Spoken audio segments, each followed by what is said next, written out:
जो मनुष्य मुझे प्रेम भक्ति से एक पत्ता फूल फल अथवा पानी भी अर्पित करता है, ऐसे परम शुद्ध चित्त अपने भक्त का दिया हुआ उपहार ही मैं स्वीकार करता हूं।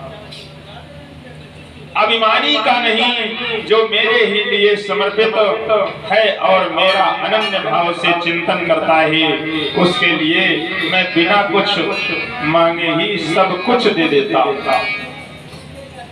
बिना मांगे ही सब कुछ। आज सुदामा ने कुछ मांगा नहीं, लेकिन बिन मांगे मोती मिले और मांगे मिले न भीख।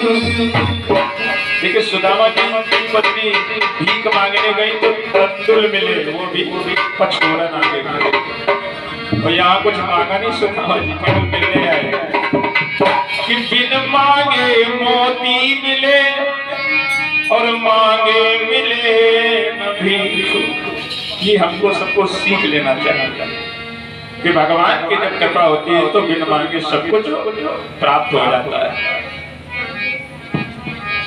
भगवान श्री कृष्ण की भावनाओं को जान करके श्री लक्ष्मी जी समझ गई कि भगवान क्या चाह रहे हैं।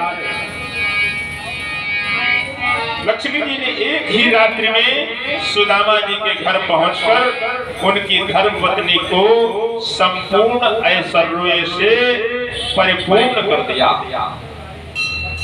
संसार के जितने ऐश्वर्य होते हैं उन सभी ऐश्वर्यों से उनको परिपूर्ण कर दिया।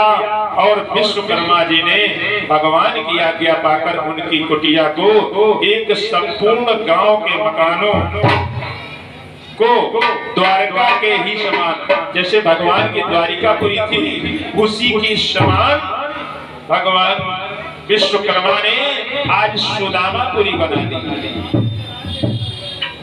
ऐसी कृपा भगवान की।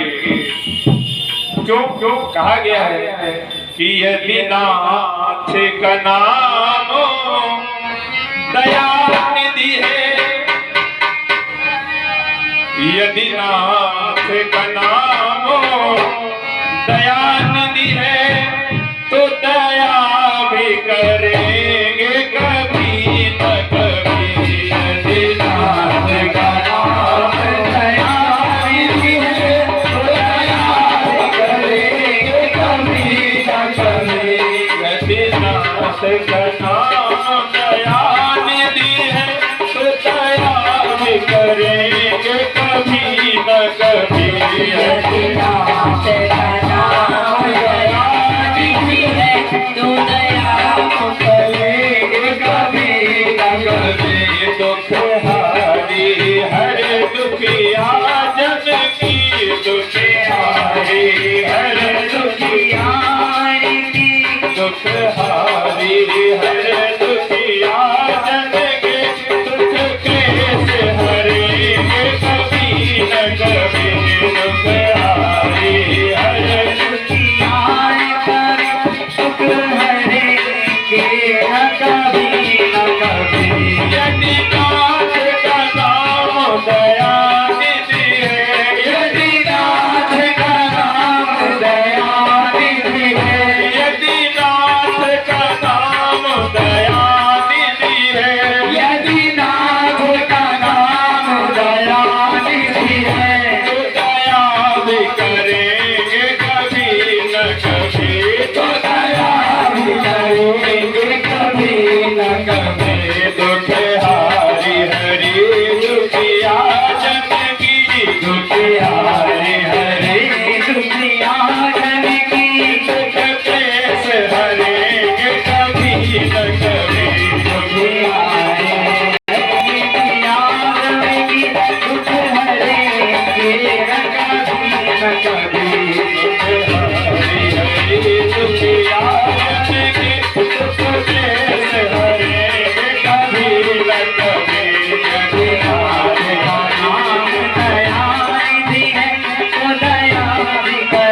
रूप सुधारे स्त्रियों के निर्गुणाल भरे कबीर कबीर दीनानाथ का नाम दयानिधि है तो दया भी करेंगे कभी न कभी।